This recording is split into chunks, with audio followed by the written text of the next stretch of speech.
Welcome to AKM channel అండి. ఈరోజు నేను మీకు ఎగ్ చపాతీ నూడిల్స్ చేయడం చూపిపోతాను. నేను ఎగ్ చపాతీ నూడిల్స్ చేయడానికి కావాల్సిన పదార్థాలు ఏంటో చూపిస్తాను. నేను ఇక్కడ ఆల్రెడీ చపాతీ పిండి కలిపి పెట్టుకున్నాను. ఇక్కడ సాఫ్ట్గా పక్కకు పెట్టుకున్నాను. ఒక 4 ఎగ్ తీసుకున్నానండి. 4 ఎగ్, ఒక 4-5 వెల్లుల్లి ముక్క సన్న చాప్స్ చేసి పెట్టుకున్నాను. చిన్న అల్లం ముక్క సన్న తరిగి పెట్టుకున్నాను. అది కూడా కరివేపాకు, ఒక చిన్న క్యారెట్ ఒక ముక్క, సన్న టేస్ట్ బాగుంటుంది. కొత్తిమీర, ఒక చిన్న టమాటోలో హాఫ్ టమాటో చిన్నది, అది ఎక్కువ అవసరం టమాటో, 4 ఎగ్. ఇక్కడ నేను 1/2 స్పూన్ కారం, 1/2 స్పూన్ ధనియా పౌడర్, ఒక చిటికెంత గరం మసాలా, ఒక చిటికెంత పసుపు తీసుకున్నాను. చూడండి ఎలా చేయడం చూపిస్తాం. ఇప్పుడు మనం ఈ చపాతీ పిండిని మనం ఎట్లా రెగ్యులర్ చపాతీ చేసేటికి మనం ఒక చపాతీ చేసి పక్క పెట్టిన తర్వాత మీకు చూపిస్తానండి. ఫస్ట్ అన్ని చపాతీ ఉండే పిండి చపాతీ కాల్చుకున్నాం. చపాతీ కాల్చుకున్న తర్వాత మీకు చూపిస్తాను నేను. సో ఇప్పుడు మనం చపాతీ అన్ని చేసుకున్నామండి. ఈ చపాతీని ఇప్పుడు మనం సన్న రోల్ చేసుకోవాలి. రోల్ చేసి దాన్ని కట్ చేసుకోవాలి. ఇలా ఇలా రోల్ చేసుకునేసి సన్న ముక్కలు కట్ చేయాలి. ఇలా సన్న ముక్కలు కట్ చేసిన తర్వాత మీకు చూపిస్తాను నేను. ఇప్పుడు మనం అన్ని చపాతీ కూడా ఇలా పీసులు కట్ చేసుకునేసి రోల్ చేసుకునేసి, సో దీన్ని ఇప్పుడు పక్కకు పెట్టుకుందాం. పక్కకు పెట్టుకుని నెక్స్ట్ ప్రాసెస్ ఏంటని చూద్దాము. ఇప్పుడు నేను స్టవ్ పైన కడాయి పెట్టి కొద్దిగా 2 స్పూన్ ఆయిల్ వేసుకున్నాను. దీంట్లో మనం ఆవాలు సోంపులు ఇక్కడ ఎక్కడ వాడట్లేదు. దీన్ని డైరెక్ట్గా దీనిలో ఇప్పుడు మనం కట్ చేసి సన్నగా కట్ చేసి పెట్టుకుంటే గార్లిక్ ముక్క, జింజర్ ప్లస్ క్యారెట్ వేసి మనం కొద్దిగా ఫ్రై చేసుకున్నాం. దీన్ని బ్రౌన్గా అయ్యే ఫ్రై చేసుకుంటాం. ఇప్పుడు పచ్చివాసన పోయి మంచిగా స్మెల్ వస్తుందండి. గార్లిక్, జింజర్, క్యారెట్, కొంత కరివేపాకు మంచి స్మెల్ వస్తుంది. ఇప్పుడు ఈ స్టేజ్లో మనం టమాటా యాడ్ చేసుకుందాం. ఇవన్నీ ఎక్కువ వేగాల్సిన అవసరం లేదండి.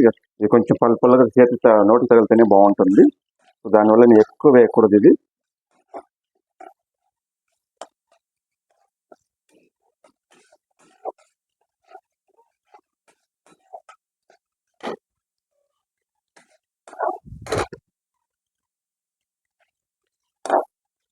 ఇది కొంచెం ఒక 2 మినిట్స్ వేగిన తర్వాత దీనికి కారం అండ్ మసాలాను యాడ్ చేసుకుని టేస్ట్ తగిన సాల్ట్ అప్పుడే యాడ్ చేసుకుందాం. సో ఇప్పుడు ఇది ఇంత వేగిందండి. ఇంత వేగితే సరిపోతుంది. దీనికి ఇంకా ఎక్కువ వేయాల్సిన అవసరం లేదు. దీనికి మనం ఇప్పుడు దీంట్లోనే మనం ఏం తీసి పెట్టుకున్నాం, కట్ చేసి పెట్టుకుంటా చపాతీ ముక్కలంతా దీనిలో యాడ్ చేసుకుందాం.